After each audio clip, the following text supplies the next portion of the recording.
Bonjour à toutes et à tous. Aujourd'hui, c'est encore moi, je sais ce que vous allez vous dire. Vous êtes très déçus, mais où est PewDiePie? Bah, promis, enfin non, je vais arrêter de promettre parce que la dernière fois j'ai promis et il est pas là. Mais normalement, il devrait revenir semaine prochaine pour les Deck Tech. Et surtout, c'est lui que vous allez voir dans l'épisode de cette semaine qui sortira dimanche. Donc ne vous inquiétez pas, vous allez pouvoir entendre sa jolie voix aussi.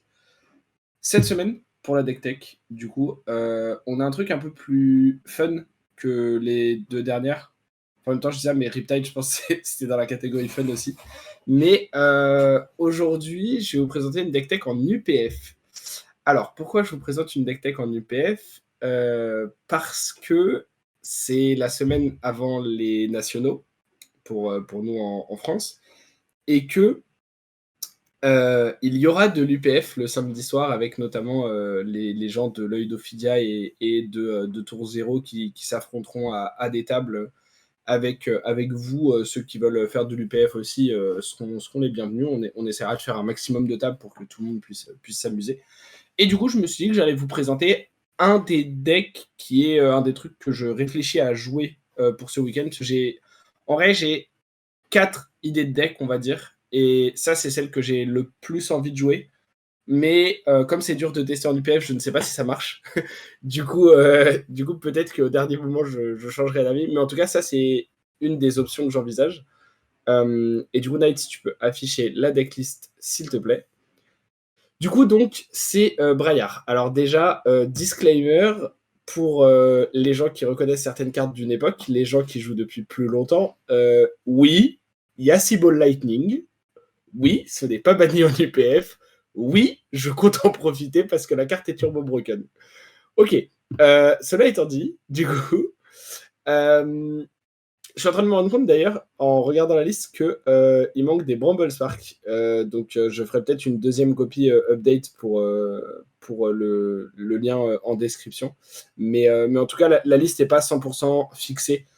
Pendant que je l'envoyais à Night, je lui ai dit 15 fois de refresh parce que je changeais des trucs. Mais du coup, donc l'idée de la liste, alors il y a 3 éléments, on va dire. Euh, le premier, c'est l'élément un peu le plus boring parce que c'est le plus sérieux, qui est que on joue des Ball Lightning, on joue des Stings of Sorcery, on joue des E-Strike, des Cooks of Commotion, des Ravenous Rebel, on joue des bonnes cartes parce que l'idée c'est quand même d'avoir un deck qui est capable de gagner à un moment donné parce que l'UPF, moi je trouve que c'est bien de gagner via des moyens fun et via des moyens un peu alternatifs par rapport à d'habitude, mais l'idée ça reste quand même d'essayer de gagner à un moment et de pas juste jouer un deck dans le but de perdre, de mon point de vue en tout cas. Donc il y a cet aspect-là où du coup on joue quand même des Ball Lightning, on joue quand même des bonnes attaques et on joue les cartes qui font que Braillard est un bon deck, hein, entre guillemets, avec Rosetta aussi par exemple.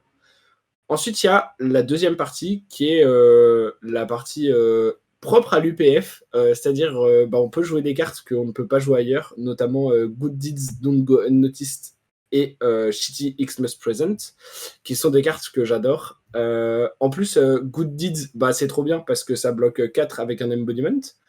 Et Shitty Christmas Present, c'est juste une carte qui est incroyablement drôle.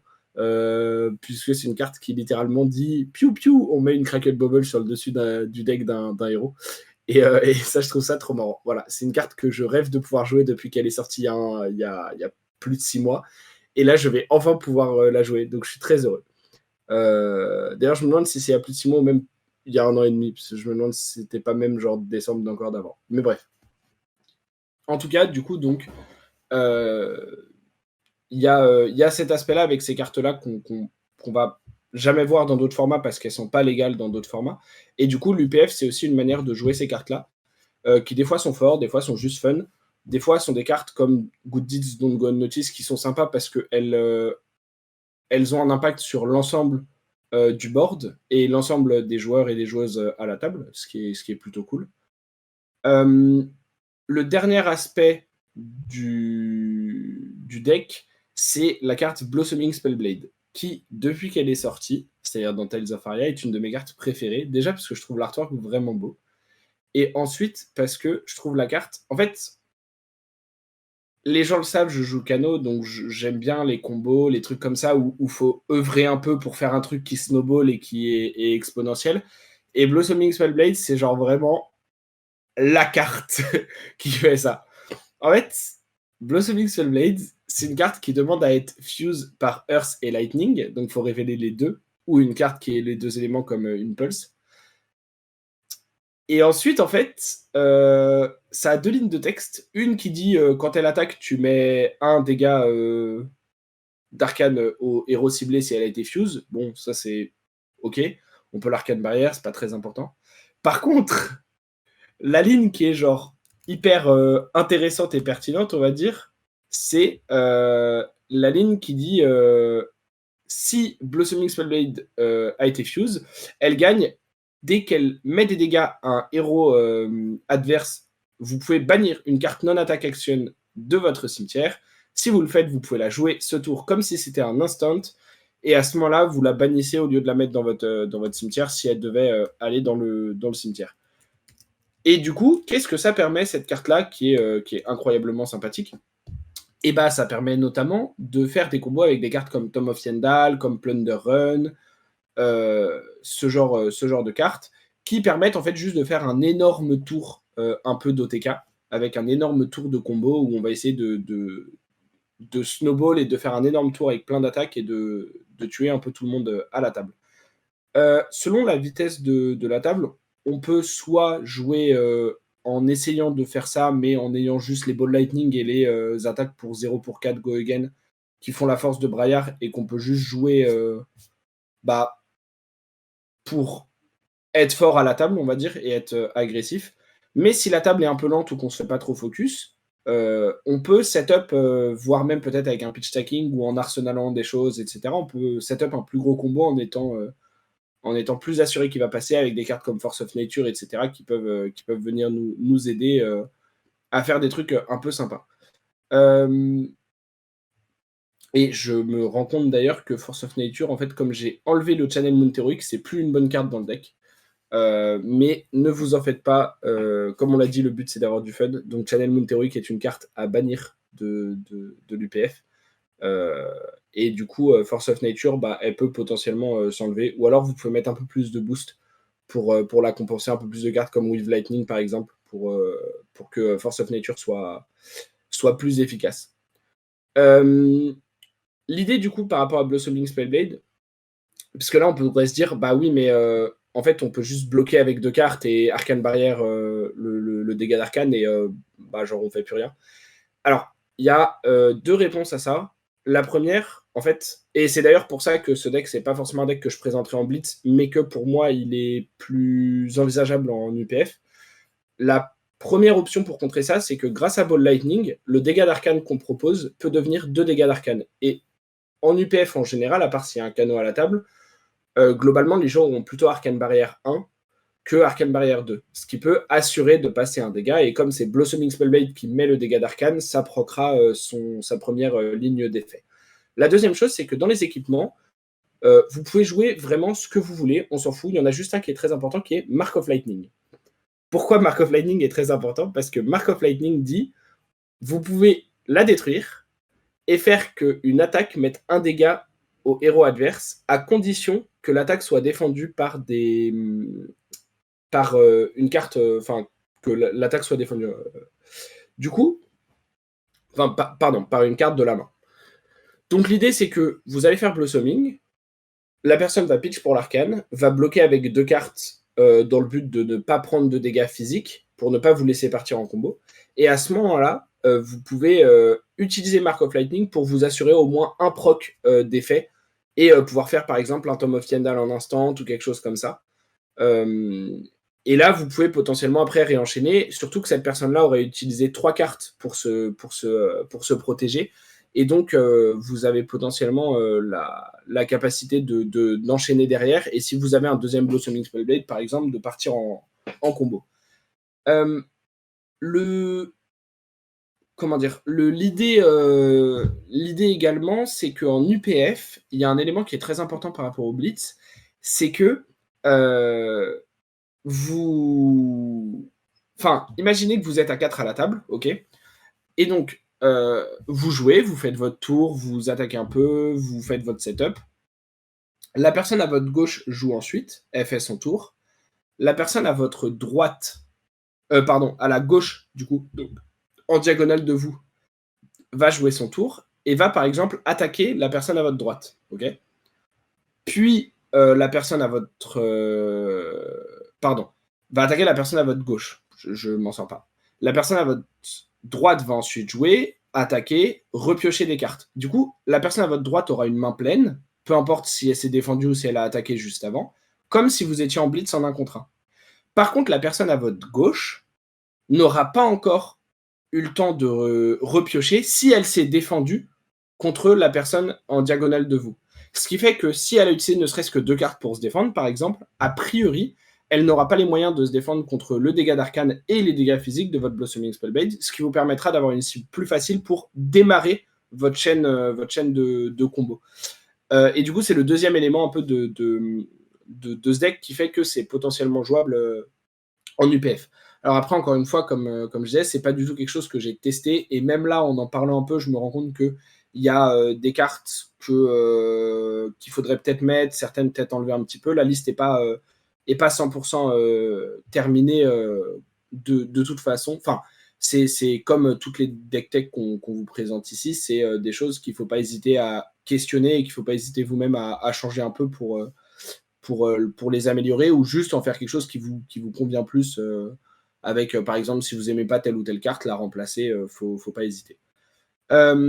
Les autres éléments dont je voulais parler dans la liste, du coup, au-delà juste de Blossoming Spellblade, qui est une carte de combo et qui est vraiment un peu la carte centrale du deck autour de laquelle moi j'aimerais bien jouer, on a aussi quelques cartes qui sont juste des cartes qu'on n'a pas l'habitude forcément de voir, mais qui peuvent donner lieu à des choses intéressantes et juste être des cartes, de mon point de vue, marrantes ou sympas à jouer à une table du PF lorsque le power level de la table est un peu plus bas et qu'il y a plus une optique un peu de fun et de faire des trucs inhabituels que juste de se casser la gueule.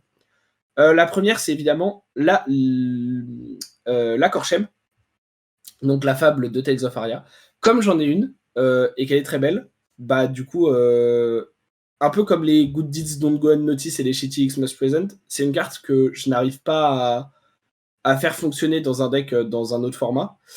Et du coup, je me suis dit, bah même si elle fait qu'un tour de table ou un truc comme ça et qu'elle se pète après, ça peut juste être marrant de l'avoir ici. Et du coup, j'ai décidé de la mettre. C'est plus moi pour me faire plaisir si je joue le deck et avoir la possibilité de la jouer que parce qu'elle est importante ou forte ou quoi que ce soit. Je pense même que le fait qu'elle pitche pas et qu'elle bloque pas la rend presque mauvaise dans le deck. Mais donc, si vous souhaitez jouer ça en UPF ou même essayer de l'adapter pour le Blitz et que vous n'avez pas Korchem, ne vous inquiétez pas, c'est pas du tout une carte indispensable, loin de là. C'est vraiment juste moi pour mon kiff parce que j'ai la carte et j'ai envie de pouvoir la jouer un petit peu. Les deux autres cartes qui sont intéressantes et qu'on n'a pas l'habitude de voir, c'est Channel Thunderstep et Crypting Crossing. Alors pourquoi j'ai mis ces deux cartes-là? Channel Thunderstep parce qu'on a pas mal de cartes Lightning, contrairement en Blitz et en CC où Ball Lightning étant banni, on a accès à un pool de cartes Lightning qui est plus petit et surtout de moins bonne qualité. Alors que là, on a beaucoup plus de Lightning, donc on a beaucoup plus de manières de faire tenir un voire deux tours le Channel. Et le Channel, en fait, il nous permet de payer 1 lorsqu'on joue une action qui n'a pas Go Again. Pourquoi c'est bien? Parce qu'on peut donner Go Again à Tom of Yendal, on peut donner Go Again à des attaques, on peut donner Go Again à genre trop de trucs en fait. Et du coup, juste, c'est très sympa. Et en plus, quand on le combine avec le fait de jouer des non-attaques en instant depuis le cimetière, si c'est des non-attaques qui n'ont pas Go Again, comme les Shitty Xmas Present ou les Tom of Yendal par exemple, avec Channel Thunderstep on board, on peut jouer ces cartes-là en instant, payer une ressource, leur donner Go Again et regagner un point d'action supplémentaire, ce qui devient vraiment très très très très fort, surtout quand on pioche des cartes et qu'on peut continuer notre combat de chain. L'autre carte, c'est Crypting Crossing. Crypting Crossing, pourquoi je l'ai mise? Parce que c'est une carte qui bloque 3, donc qui peut aider à se défendre un peu pendant qu'on comment dire, qu'on se setup.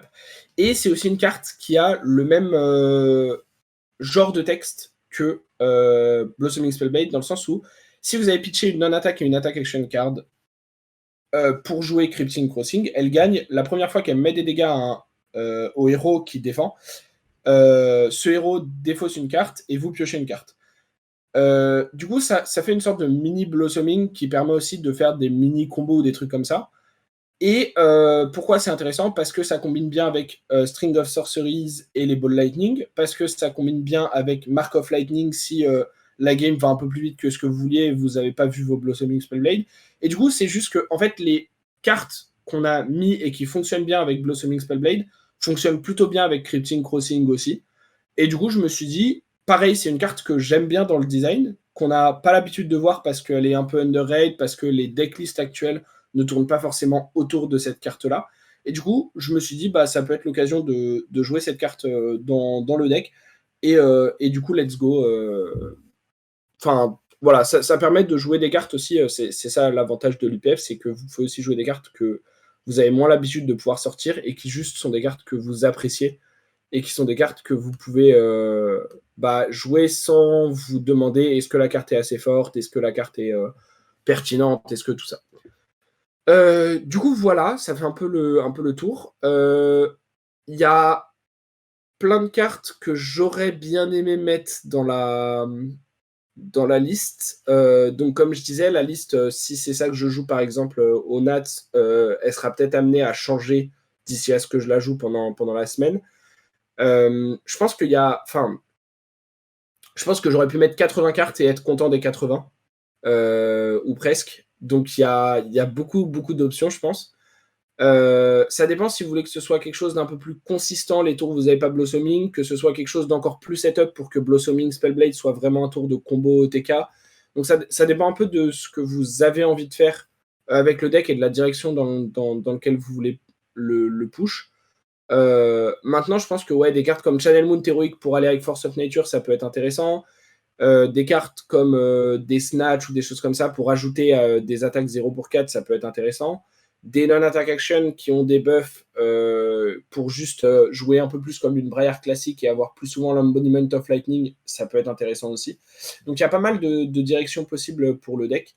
Que moi je vais peut-être explorer un peu si c'est ça que je joue samedi pour avoir la liste qui me plaît le plus possible. Mais voilà, je pense que ça fait une bonne base. Si vous voulez un truc qui permet de jouer des cartes un peu inhabituelles, de jouer un peu d'une autre manière, d'avoir des trucs un peu combo qui demandent un petit peu de setup, mais qui peuvent faire des tours vraiment flashy et vraiment sympa, bah n'hésitez pas à tester ça et à voir ce que ça donne.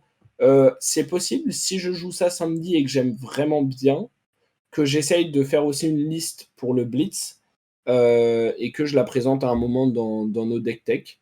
Mais voilà, dites-nous en commentaire si déjà la liste vous plaît, s'il y a des changements que vous feriez par rapport à ça et par rapport à la liste. En sachant que je rappelle aussi un petit truc, c'est que normalement on a en septembre le produit en partenariat avec le professeur qui va arriver.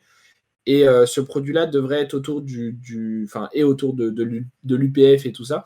Donc ça peut être aussi un bon moment de commencer à s'intéresser un petit peu au format, à ce qui peut être fun à jouer dedans, parce que peut-être que ça va gagner un peu en popularité. On voit déjà dans certains callings qu'il y a des tournois d'UPF qui se font avec des prize pools très sympas. Donc n'hésitez pas à vous renseigner un petit peu et je pense que c'est un bon moment pour s'y intéresser parce que ça va peut-être gagner en popularité. Donc voilà, n'hésitez pas à nous dire en commentaire si ça vous intéresse qu'on fasse des trucs un peu moins compétitifs et un peu alternatifs comme ça et si vous aimeriez revoir d'autres decklists possiblement sur du comment ça s'appelle sur de l'UPF. Si vous avez envie de revoir des trucs compétitifs uniquement, voilà, n'hésitez pas à nous dire tout ça, les changements que vous ferez dans la liste. Et dernière petite chose, dites-nous aussi en commentaire sur notre Discord en MP si vous avez des questions pour nous pour la chaîne, puisque on va bientôt faire un épisode FAQ normalement. Donc n'hésitez pas si vous avez des questions à nous faire parvenir, des trucs auxquels vous aimeriez qu'on réponde, juste des trucs qui vous intéressent. N'hésitez pas à nous les transmettre sur notre Discord, on a un channel pour ça, sur les commentaires des vidéos sur YouTube, ou même en MP, on sera ravis d'y répondre. Voilà. Bon visionnage à tous, bonne soirée à toutes et à tous, et puis à la prochaine. Hein.